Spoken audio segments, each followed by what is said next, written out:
Hello, welcome to But Why, episode 2. Joining me is Juan. I'm going to do an epistemological interview. For those who don't know, epistemology is the study of belief and why we believe. So, a great first starting point here. Juan, can you tell me what it is you believe? Yeah, I guess I would start off by saying I believe that we can document, or perhaps better said, um, categorize a lot of things. And I think that we should believe in that, what we can measure, document, et cetera, et cetera.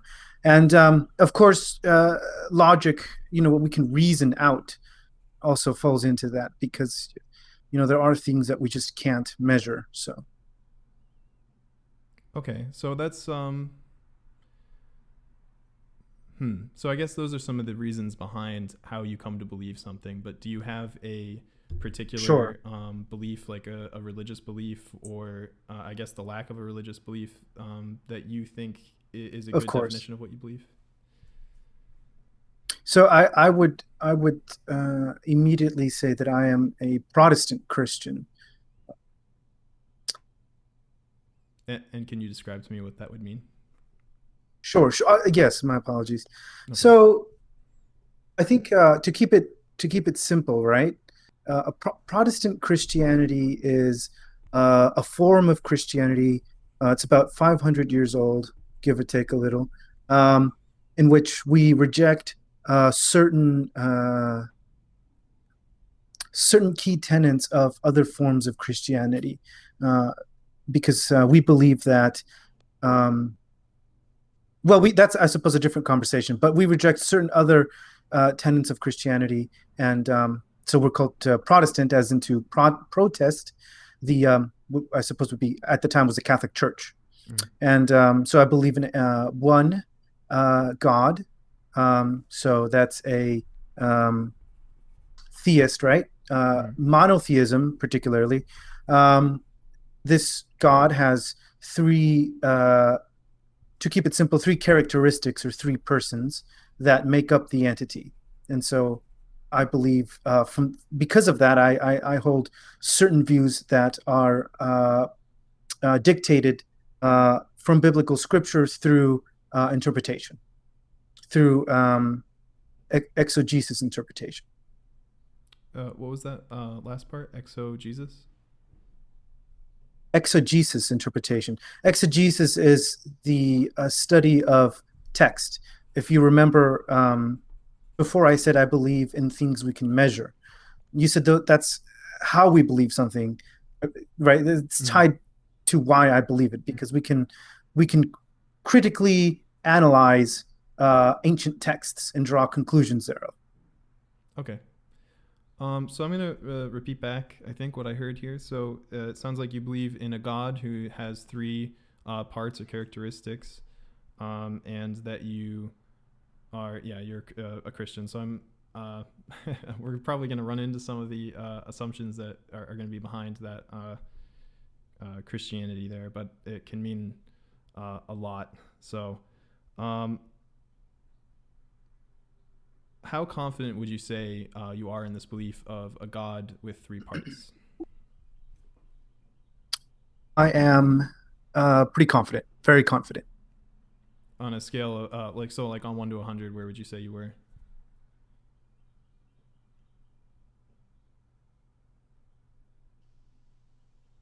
Probably 100, 100. or at least a 99 and a half. Okay. All right. So that's very, very, Yeah. very, very confident. You would say like essentially certain. Yeah. All right. So, Sure, sure. um, how did you arrive at this certainty about your God belief? Yeah. That's a great question. I guess you don't really know what kind of can of worms you just opened, huh? But I think when I was in college, when I was a freshman in college, um, I encountered a Christian group on campus, like a Christian club, right? And I learned about different ways to interpret the Bible, and I came to the conclusion that, because Christianity is based on the New Testament, um, there are certain key historical events that took place that really, really pushed me towards believing the biblical narrative. Sorry, did you say prehistorical? Key historical. Key historical. All right. Yeah, All right. So there's some key historical events that pushed you towards being Christian. Can you elaborate on that? of course. So I think, well, I think the first time that I uh, was, thinking about this, a friend of mine posed a question to me, and he said, "Well, the apostles ended up, being murdered or crucified. One of them was exiled. Why, if they didn't believe whatever it was they were writing about, why would they not fight back, um, or at least flee more than they already did? Why would they choose to die for what they believed in?" And that's a great question. And I think, I'm no expert theologian or anything, but um, I think that's a great question. I still just haven't heard a great rebuttal, as to that. And so I think for me at least, that's probably one of the biggest reasons I ultimately, decided to believe. Okay. So you would say that your certainty in the God belief came from the fact that um, there were historical, or there's evidence of historical martyrdom for the God that you believe in? I think, yeah, and that's a very good summary for it. Yeah. Okay. So, what is it? Um, or I guess I should put it this way: would you be compelled by any claim that was supported with martyrdom? That's a good question. Remember, I said that was one of the reasons I chose to believe. I think that was the tipping point for me. I think choosing to believe whatever claim you want to believe because of martyrdom, without other reasons, would be problematic. So I don't think I would only because in my situation, um, the martyrdom aspect was only the tipping point for me. Okay, but you would say as a rule, martyrdom is not an indicator of truth. As in by itself. Well, I get it. Does it matter if it's by itself or with something else? I would argue yes, because uh, an analysis of something you think may or may not be true should be holistic. So if your only evidence is this one situation of martyrdom, that's gonna be a little weak. You know what I'm Mm-hmm. saying? Like just one case, right? Like I don't know about that. You know what I'm saying? Um, I guess then if you think by itself it's weak, wouldn't you? Wouldn't I mean I personally, if one thing wouldn't convince me, I would consider that thing itself a weak piece of evidence. Do you not feel the same way? I well, again, if you're considering that piece of evidence by itself, right? Then sure. But if you consider that piece of evidence in the context of, other pieces of evidence, yeah, right? Mm-hmm. It adds a little bit more weight to it, as opposed to if you're just Yeah, alone, yeah. The evidence can like multiply in a way. or at least add up to it. Mm-hmm. Okay. So you said that's not the only reason. Do you have perhaps? So that was your tipping point, but would you describe it as the most compelling evidence that you've had for your to support your God belief? I think I don't know about. I don't think I'd go that far. But if we were to go into that direction, I think we'd go a little bit. We'd stray from. Uh, you're trying to talk about epistemology here. Mm-hmm. If we talk about if we go too far from that, we're going to get into my opinion, and that's not epistemology. So I want to be careful when I say this, but I think um, in a measurable context, that was, yes, the most one of the most important things for me. Yes. Can you elaborate on, um, I guess what I didn't quite follow the thing about if we go elsewhere, we're gonna get into your opinion. Are you saying that Uh, um, uh, a uh. lot of your sorry, that some component of your belief is based in your opinion? Yeah. Well, I think you. I think we can reason out as much as we want, but at the end of the day, it becomes a choice. You either choose to believe and adhere to a faith, or you don't. And a lot of that, for I'm gonna go ahead and say for the majority of us, um, it comes down to, do I actually want to do this? Do I actually see the benefit in this? And so on and so on. And so I think that, my other personal reasons for choosing to be Christian um, might not necessarily be something worthwhile for this conversation. Um, you know what I mean? I think I understand. Yeah. Since people, it sounds like you're saying since people, I guess, are choosing what they believe, that that line isn't important to how we can understand things. Did I get it right, or did I miss something? Yeah. No, I think you got it. I think um, remember when am I? Yeah, I think you got it. Like I said, we should believe in things that we can measure or reason out. But we're still human. If you tell someone that it's raining and for whatever reason they won't or can't believe it, what are we going to do, right? Ultimately, it does come down to the individual, whether we like it or not. Okay. All right. I think I understand that. So, I guess in that case, then I guess I can ask more about the martyrdom aspect of your belief.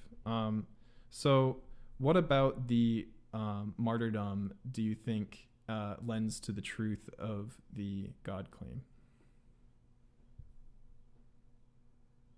Well, I don't think someone would allow themselves to be killed for something they didn't believe in, or at least as um, perhaps easily isn't the right word here, but um, if non-biblical sources are to be believed, a lot of the apostles didn't put up a fight in an effort to not cause more strife with the Roman Empire, given that the church was still in its infancy. So I, no one has ever been able to tell me a really good reason as to why these people would have chosen, what they ended up choosing, if they didn't believe in what they, you know, Okay, so were you talking think about or writing about. you think the martyrdom is a good evidence that the apostles believed in what they were saying? I think it's good evidence that they believed it. Yeah. Okay, and I guess why do you find their belief in it compelling to the truthfulness of the God claim?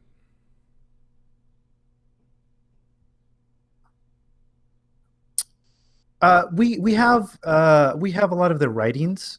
That's just the truth. Um, and I think for me it was trying to read the New Testament, and telling myself, okay, well, I don't really know too much about this whole New Testament thing. Um, if these people, if what they're writing is true in a sense, we're going to have certain details that are going to come up.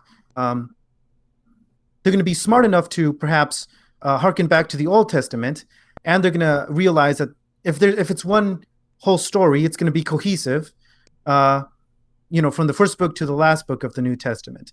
And so, uh, because I think, in my opinion, there's enough evidence to say that it is cohesive enough, and they ended up dying for it afterwards. Um, I think it's Um, yeah. So I'm not sure. Sorry, I don't want to sound accusatory. I don't think the question I asked was, what about the fact? Sorry, what about so the martyrdom was evidence that they believed the claim, right? I'm saying, Right. what do you find? Why do you think the apostles believing the claim is compelling evidence to you today, if that makes sense? Oh, I see. Why do I choose to believe their belief? Yeah, or I guess like because when I think about when I you could show me somebody who really believes something and I don't find that compelling. I don't say, well, that person really believes it, so that means it's true. I guess I'm kind of Oh, wondering I see. I see. how that makes sense. I see. I see. I see. Just to make sure, you're saying that sincerity in their belief doesn't automatically equate truth, Yes, that's correct? or I'm not Like necessarily you can stating be, it, but yeah, I'd like you to elaborate on that idea. Yeah. right.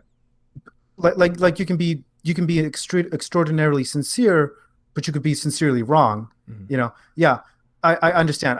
Now I get your question. I that's a great question, and again, it's not it's that I it's a not necessarily that these people were sincere. I think that's a good distinction. I guess I didn't think about that earlier when I told you. It's not necessarily that these people were, um, for whatever reason, extraordinarily uh, sincere in their belief, for lack of a better word, but rather that they were sincere and right. I'm not focusing just on their martyrdom. I think that's why we were at an impasse because I don't I believe in I believe in what they believed because of their martyrdom, but it doesn't stop there. Like I'm not, do you know what I'm saying? I'm sorry, I don't think I do understand yet. It's not just about their martyrdom; it's about all of their actions, I guess.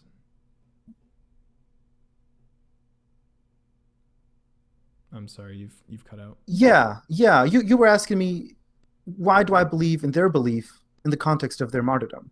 I'm Mm-hmm. sorry. You asked me why it is that I believe what I've chosen to believe because, and I said, well, it's because of their martyrdom, and then and then you said, well, that's on a sincerity thing. I agree with you. I'm just saying, I think we've had a small misunderstanding. I'm not saying that it's just their martyrdom. Okay, and sorry, it's also what other components?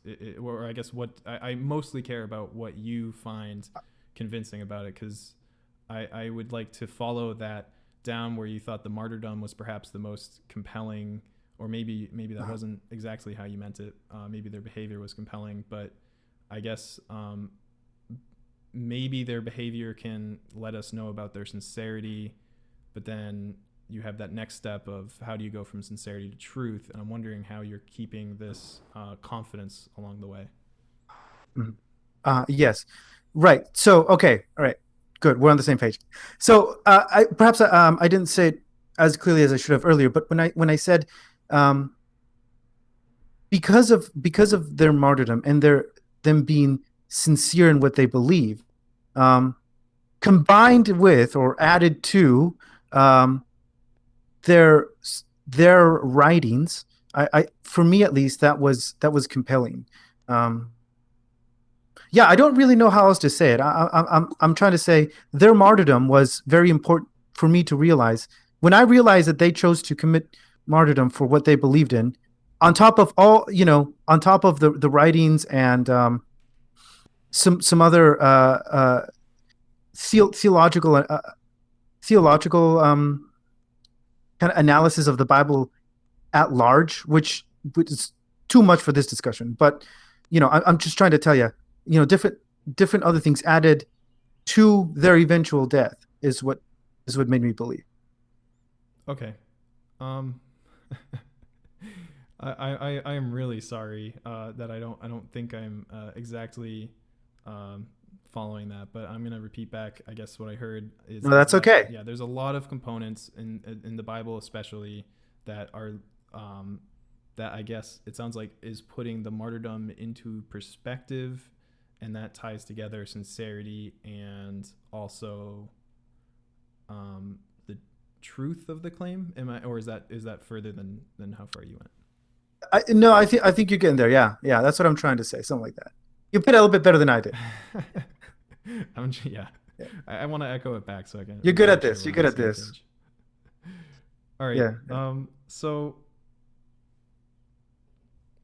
pretend like I'm somebody who has no idea about your religion, I guess, and um, maybe I'm not. Maybe your religion isn't the first one that I've heard, even like today. So let's say like I'm at a uh, like a job show, but for religion, right? And I'm totally ignorant to all of it. Sure. And these people are giving me their religious texts and their martyrs and the histories of their cultures. How do I guess I'm assuming I am assuming that you don't think that you think most other God claims are incorrect, given that you have your particular one. How am I to separate theirs from yours? Right. Do you remember I mentioned exegesis, the critical analysis of ancient texts? I think that'd be the first step. Um, I'm gonna go a bit on a rant here, so just hear me out. Just hear me out. I think if we were to take a critical analysis to old texts, we wouldn't have to deal with things like the modern KKK movement in America, because if you grab really old Greek texts, and you try as hard as you can to understand what these words mean in their context, you'll understand that some assertions that people nowadays have are just not accurate. And so um, when somebody says, for example, um, the Bible doesn't support evolution because Genesis talks about a 7-day creation. Well, the thing about Genesis is that it's poetry. It's supposed to be its genre is poetry. So going back to your career fair example of religions, um, if you get a bunch of religious texts, um, go, you should try to. I would say try to learn about these texts not with our current understanding, whatever that is, wherever that is, of whatever your current understanding is at that time, but instead try to read those texts in the context that they were written in. The a lot of the New Testament books, for example, they're letters. That's not a textbook. I think a lot of people have that misconception. You're supposed to read a letter, not how you're supposed to read poetry, right? So if it's a letter, number one, it was never addressed to you. It was addressed to someone else. The thing that, because you have it, that's something else. That's something else entirely. You have someone else's letter, right? An analysis of the texts that you're given, I think, is important. I'm not an expert in Buddhist beliefs, but I understand that a lot of the Buddhist literature is also poetry. So if it's poetry, then the question doesn't become, well, is the Bible or Buddhist scripture correct? But the question then becomes, why was this poetry written if it's poetry, right? Different types of poetry are written for different reasons. Edgar Allan Poe wrote because uh, he wanted to get to the grunge culture before grunge culture was there, right? Uh, so Buddhist poetry was written for a different reason, as opposed to Abrahamic creationist poetry. Okay, so essentially, you think that I guess do you think that the Bible has um,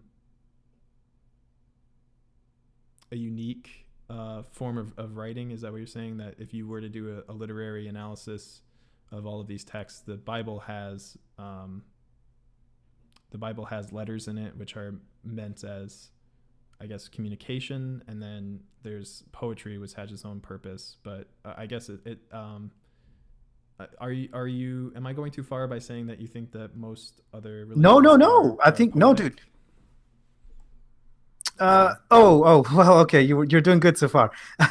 Yes, the Bible has many different types. The Bible has many different types of literature. Mm, Some of it's narrative, some of it's poetic, some of it is apocalyptic literature, which we don't have anymore. mm, Um, right. So, and yes, other religions will have their different different kinds. I think the Book of Mormon is I think a mix between narrative and pseudo historical. And so, yes, different religions, their texts are going to be written for different purposes.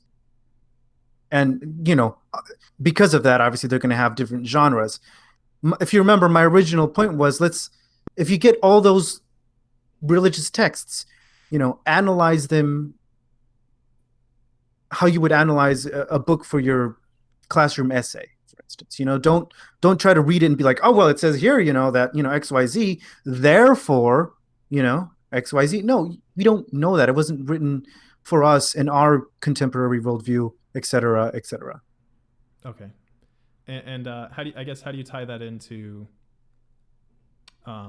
I assume if you're at this job fair, right, of selling your your God claim to this person, you think if they do a literary analysis of all of the texts and culture and martyrs that they're given, that what's the piece that separates the Bible as a truthful claim?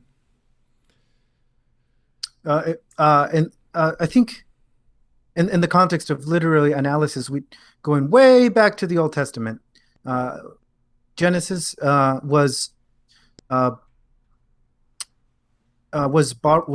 it's actually not. Genesis isn't actually unique, so to speak, in the sense that it's the only one of its kind. But it is the only one of its kind that challenges certain beliefs that were held at the time, and so it's kind of like, and excuse me, it challenges certain beliefs that were held at the time, and then these other beliefs are carried on years, thousands of years afterwards.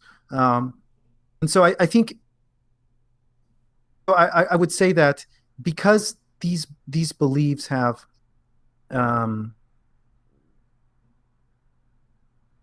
I don't want to say endured, but because these beliefs have been shown to come up again, far far removed from when they were originally intended, I think that at least begs the question as to, maybe I should look more into this. That doesn't automatically make it true, but it definitely gives it. It definitely should make you think. You know, I want to look into this. Okay, so there's statements in Genesis that have survived the test of time, and that is so. Even as you said, it doesn't necessarily mean that it's true, but it adds some. Maybe it makes it stand out. The Bible stand out compared to other religious texts. Yeah, that's a good way to put it. Yeah. Let me give you an example with the I want to use the Book of Mormon. The book of Joseph Smith talked about some sort of uh, I don't know if it's prehistoric or whatever, but a long time ago, before Europeans ever came to the New World, um, the the Native Americans here had some kind of contact with the Old World. Um, Now, there's no way for us to test that kind of thing because there's never been any evidence for that. So it's we can't just you can't. It's just not true. Um, Even in Native American cultures, there's nothing that can back up these types of assertions. But It's not true again, because we have no evidence of it. it's not true because we can't even begin to get evidence of it. Um, yeah, essentially. Like I said, even Native American cultures have no kind of record or uh, or kind of analogous form to what Joseph Smith talked about. Um, but let me use an example from Genesis. After Adam and Eve are removed from the garden, uh, God tells uh, God tells them, specifically Eve, that well, he tells both of them. It's I suppose it's a bit of a promise. He says the snake will try to bite at your heel, but your son is going to crush its head. Now we this is not the place for very deep, complicated theology, but I'll simply say that scholars have um, asserted that this is perhaps one of the first places, if it's the first place in the Bible, where it talks about some kind of uh, redemption or yeah, some kind of redemption back into what the garden was supposed to be. And so through a laundry list of things that we're just not going to go through because that's not the point of this, but a laundry list of things that comes out to be the man Christ. And so there's some sort of string there, um, and at least to me, right? Even if it's a little bit, it does make you stop and think. Again, that isn't necessarily going to be that one domino that proves it true, but that small string there should at least make you think. I don't know. Let me look more into this. Okay. So yeah, because it's full of um, lines or pieces of text that could be prophetic. That you think that's the I'm not really sure I'm following exactly because it is prophetic of the New Testament. That's how we know that the Bible is not only poetic but also um, special from a literary sense. I think that's a good way to put it. Jeez, you're a pro at this. What are you, a philosopher? I'm an epistemologist. Wow, that's good. Yeah. And look, I understand that me telling you, hey, this one obscure verse in Genesis was prophetic of the New Testament. I understand that's a huge leap. I completely get that. But you don't want to sit through 3 hours of theological analysis of the Old Testament in the context of the New Testament and how Isaiah also talks about that, and just so much like that's not what you want. I get that, but I know it's a big leap. But yeah. Do you think that particular one about the crushing the head of the snake is that so you called it a leap, right? Do you not think it's like a I guess like it doesn't look like a prophecy to me. Does it look like a prophecy to you? Does it look like something that could uh no, I'm sorry. I think I misspoke. I said I know it's a leap for me to tell you mm, um this one verse is connected to the New Testament. I know that's a leap. Um, why but do you know it's a leap? I'm interested. um, well, I mean, unless you happen to be extraordinarily well versed in Christian theology, even it's a very difficult thing to tell someone and then have them say, yeah, sure, I'll go with you for that, right? Like I didn't believe it the first time I heard it, and like I said earlier, I am by no means an expert theologian, but it's a wild claim. It's out there, unless you just happen to be really good at Christian theology. It's just not the kind of thing I would expect the average person to not bat an eye at. You know what I'm saying? Okay, you think most people would be doubtful or incredulous of it, but the experts in theology are the At ones least who doubtful. um, the experts in theology are the ones who can I guess have a better understanding of it and thus can say more confidently that it is a prophecy. That's a good way to put it. So I think I have a pretty good understanding of what at least the base of your belief is. I think I've heard your epistemology, so I want to open up the last part of the interview. If you have any questions for me. Uh, sure. You said you're an epistemologist. Do you do this professionally? And if so, what tips you got for me to improve? So I am. I mean, certainly iron sharpens iron, doesn't it? A hobbyist epistemologist. I don't know if I don't know who would qualify as a professional epistemologist. But I've spent a lot of time